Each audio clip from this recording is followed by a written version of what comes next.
ইয়েমেনের কোনো একটি বাগানের মালিক ছিল একজন আল্লাহভীরু লোক। সে বাগানের ফসলের নির্দিষ্ট একটি অংশ গরিব মিসকিনগণকে দান করত। কিন্তু তার মৃত্যুর পর তার ৩ পুত্র তার মালিক হল।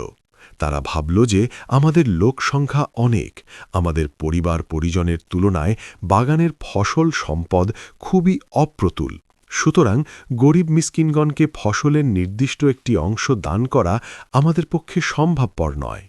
কিন্তু কোনো এক ছেলে এই চিন্তাধারার বিপরীত ছিল। সে গরিব মিসকিনের প্রতি ছিল সহানুভূতিশীল। তবে তার কথায় অন্যান্যরা কান দিল না। তারা প্রতিজ্ঞা করল যে আগামী দিন সকালবেলা আমরা ভিক্ষুক দল আসবার পূর্বেই গিয়ে ফসল কেটে আনব। কিন্তু এই শপথ ও প্রতিজ্ঞায় আল্লাহর ইচ্ছাকে শামিল করল না। অর্থাৎ তারা একথা বলল না যে আল্লাহ চাইলে ইনশাল্লাহ আমরা আগামীকাল সকালবেলা গিয়ে ফসল কেটে আনব। এ ইনশাল্লাহ না বলা এবং গরিব মিসকিনগণকে না দেওয়ার ইচ্ছা প্রকাশের অপরাধে তাদের ঘুমে থাকা অবস্থায় আল্লাহ তাআলা তাদের বাগানের উপর গজব নাজিল করলেন। ফলে প্রচণ্ড মরুঝড় বায়ু বাগানের উপর দিয়ে প্রবাহিত হয়ে বাগানের ফসলকে মথিত করে সম্পূর্ণরূপে বিনাশ ও ধ্বংস করে ফেলল। বাগানটি দেখলে মনে হতো যে মথিত হয়ে চর্বিত ফসলের ন্যায় হয়ে গেছে।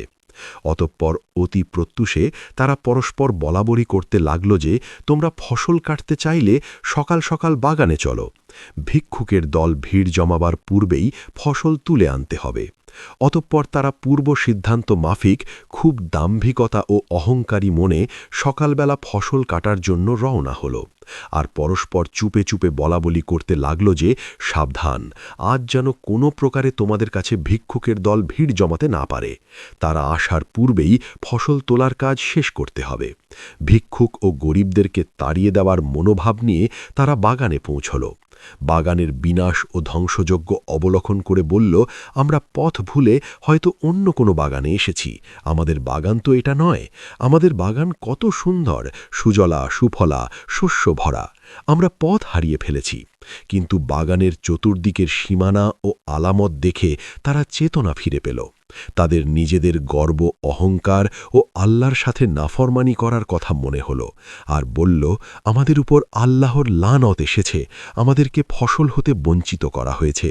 তখন তাদের মধ্যে যে লোকটি স্বভাব চরিত্রে উত্তম ছিল এবং ভিক্ষুকদের প্রতি সংবেদনশীল ছিল, সে বলল, আমি কি পূর্বে তোমাদেরকে আল্লাহর সাথে নাফরমানি না করার জন্য বলেছিলাম না? এটা আল্লাহর সাথে নাফরমানিকরণ, ভিক্ষুকগণকে বঞ্চিত করার ইচ্ছা ও গর্ব অহংকারের পরিণতি ছাড়া কিছুই নয়। এখনও সময় রয়েছে, গুনাহ হতে তওবা করো। আল্লাহর মহিমা ঘোষণা এখনও কেন করছো না? সর্বহারা হওয়ার পরই তাদের বিভ্রান্তির দশা কাটল। তারা মনে মনে তওবা করে আল্লাহর নিকট ক্ষমা প্রার্থনা করে বলল, হে আমাদের প্রতিপালক, আপনি মহামহিমানন্দ, আপনি মহাশক্তিধর, আপনি আমাদেরকে ক্ষমা করুন, আমরা সীমা লঙ্ঘন করে ফেলেছি। ক্ষমা না করলে আমাদের আর কোনো উপায় নেই।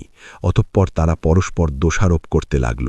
পরিশেষে নিজেদের ভাগ্য বিড়ম্বনার জন্যই নিজেদেরকেই দোষী সাব্যস্ত করল এবং বলল, এটা আল্লাহর সাথে বিদ্রোহমূলক আচরণের জন্যই হয়েছে। তারা আল্লাহর নিকট খাঁটি অন্তরে তওবা করে আশা করল যে আল্লাহ মহা ও অতিশয় দয়ালু, সুতরাং আমরা আশা করতে পারি যে তিনি নিজ গুণে আমাদের ক্ষমা করে এ বাগানের পরিবর্তে উত্তম বাগান আমাদেরকে দান করে অপূর্ব সম্পদশালী করেছিলেন। আমরা আমাদের যাবতীয় সমস্যা তার নিকট অর্পণ করলাম এবং তার দিকেই মনোনিবেশ করলাম।